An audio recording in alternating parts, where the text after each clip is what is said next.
Il ne vous a pas échappé ces derniers mois que la régulation s'intéresse à l'écosystème des crypto-monnaies. Longtemps en dehors des spectres des régulateurs, les différents bull runs et augmentations des capitalisations ont attiré de nombreux utilisateurs à notre monde, le rapprochant de plus en plus de la fameuse mass adoption. Conçue pour certains pour être en dehors de ces cadres, l'industrie des cryptos, par ses acteurs, ne peut évidemment pas rester en dehors des lois. Dans un récent sondage de Ladan et KPMG, dont Cryptost est partenaire, on apprend que 8% des Français détiennent des crypto-monnaies. Un chiffre impressionnant qui témoigne de l'intérêt des citoyens pour les cryptos et la nécessité donc d'encadrer cette classe d'actifs pour les protéger. Mais les encadrer correctement. Ces derniers mois, certains points de la régulation ont fait peur à l'écosystème, craignant que l'Europe passe une nouvelle fois à côté d'une révolution de taille, celle du Web3 et celle de la crypto. Car ce monde n'a pas de frontières, et si la régulation européenne est trop forte, nos acteurs, nos cerveaux, partiront. Cette série de vidéos, en partenariat avec Ladan, a pour objectif de sensibiliser sur les risques d'une régulation trop punitive ou trop stricte sur nos acteurs, et vise à expliquer et proposer des alternatives. En association avec Ladan, donc l'association de développement des actifs numériques, les membres les plus importants de l'écosystème français et européen nous transmettront leurs doutes, leurs craintes et leurs visions pour allier protection du consommateur, régulation et innovation.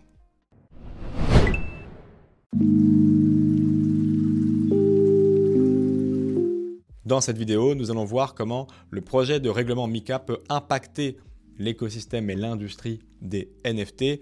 Pour rappel, on vient de le voir, donc MiCA est une réglementation pour les activités financières sur crypto-actifs, qui plus est, qui s'adresse aux activités donc centralisées. Et là, ça pose problème car les NFT ne sont pas une classe d'actifs homogène, mais une technologie qui regroupe des cas d'usage totalement différents, y compris et surtout non financiers.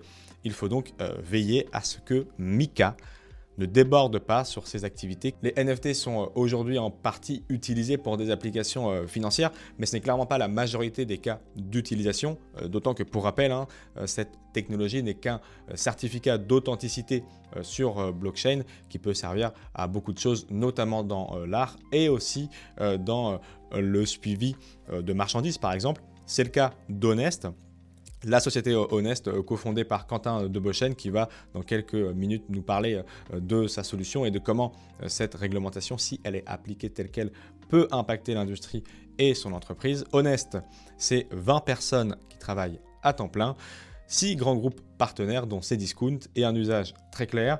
Le NFT sert de transmission dans la chaîne de transport logistique pour que lorsque les différentes personnes, les différents maillons de la chaîne qui font suivre le colis puissent se donner le NFT afin de s'assurer que le colis est bien arrivé à destination sans problème.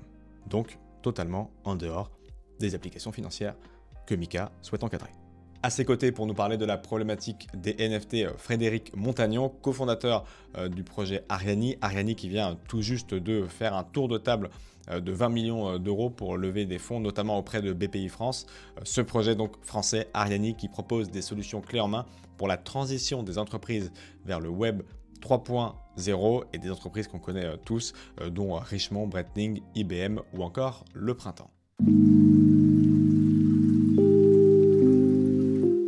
Alors pour nous en particulier, il n'y aurait aucun sens à ce que les NFT rentrent dans cette classe d'actifs, surtout pour ce que nous on fait, où les NFT sont juste un objet technique dans un système d'échange et de transfert de responsabilité.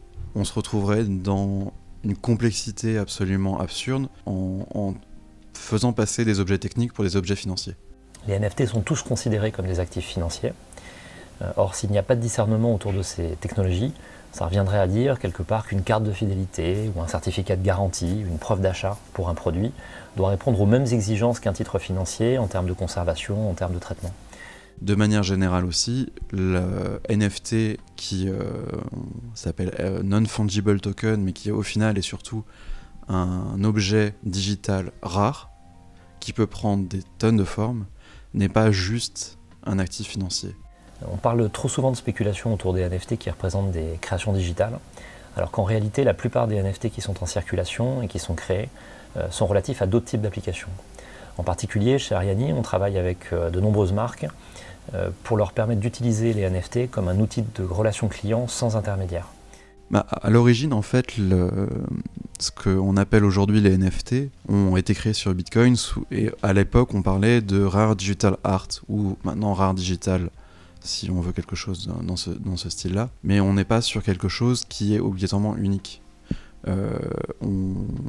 Beaucoup de NFT aujourd'hui sont des collectibles et du coup sont fongibles, mais ça reste un objet rare numérique que l'on va se transmettre de personne en personne. Ça a au moins 3 avantages d'utiliser des NFT dans ces cas d'usage. La première, c'est d'être beaucoup plus efficace dans la gestion de sa relation client et de son CRM. Donc ça augmente la compétitivité des entreprises. Le deuxième avantage, c'est de se libérer des plateformes, des GAFA, et donc de regagner de la souveraineté numérique. Et enfin, c'est mieux respecter les données de ses clients, tout simplement en ne les conservant pas et en utilisant les NFT pour créer ce lien. Pour des cas d'usage qui peuvent aller de la logistique à l'art, aux jeux vidéo, etc. Ça pourrait transformer cette transaction qui est juste un transfert logistique en une transaction financière. Et dans ce cas-là, on se retrouve avec un NFT qui devient un cryptoactif et n'a plus du tout cet aspect technique uniquement que ce qu'on a aujourd'hui. Alors qu'aujourd'hui, c'est simplement une couche technique et rien de plus. L'art en soi, avec les NFT, n'est pas toujours, ce n'est pas la spéculation, c'est juste comme on pouvait l'avoir avant, où je vais éditer une photo en 10 exemplaires, je vais éditer cette œuvre numérique en 10 exemplaires. C'est un nouveau moyen de partager une œuvre d'art, mais de manière numérique. Et de manière générale, le NFT, en fait, que l'on peut définir comme un objet numérique rare, a des utilités qui sont extrêmement diverses, parce que justement on peut avoir cette fonctionnalité de rareté dans le numérique. Et la fonctionnalité financière, même si aujourd'hui elle paraît énorme, reste une petite partie de ce que ces objets vont pouvoir donner en fait comme usage à l'avenir. C'est un petit peu comme quand on avait découvert la blockchain en 2016, où on avait quelques cas d'usage qui se répétaient un petit peu tous, et quelques années après, on se retrouve avec des cas d'usage très différents et très variés. Aujourd'hui, on est très bien positionné en France pour saisir cette opportunité historique de s'affranchir des plateformes. En particulier, l'industrie du luxe est une des toutes premières à avoir commencé à adopter ce nouveau paradigme technologique. Et il y a tout un écosystème qui est en train de naître de ces usages, avec évidemment beaucoup d'emplois à la clé pour la France et pour l'Europe. Et donc ça signifie que ces développements et ces technologies se feraient en dehors d'Europe, là où les circonstances pour pouvoir les développer seraient plus alignées finalement avec ceux qui les utilisent. En particulier aux US, puisque les VC américains ont levé plus de 20 milliards de dollars pour investir dans le Web3.